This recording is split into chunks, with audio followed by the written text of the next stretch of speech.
Però conta'ns quin oratge, per favor, tindrem demà i dona'm bones notícies.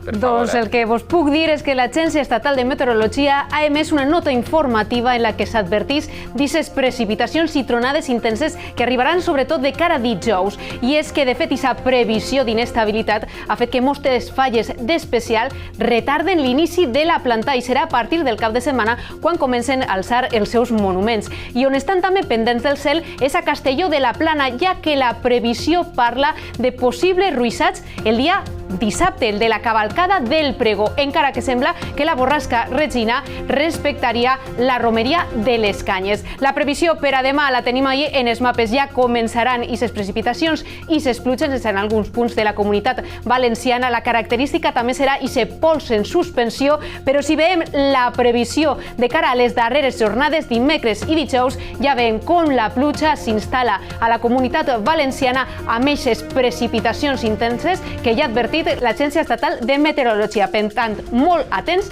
als possibles avisos i així per fi es podran celebrar tots els actes festius.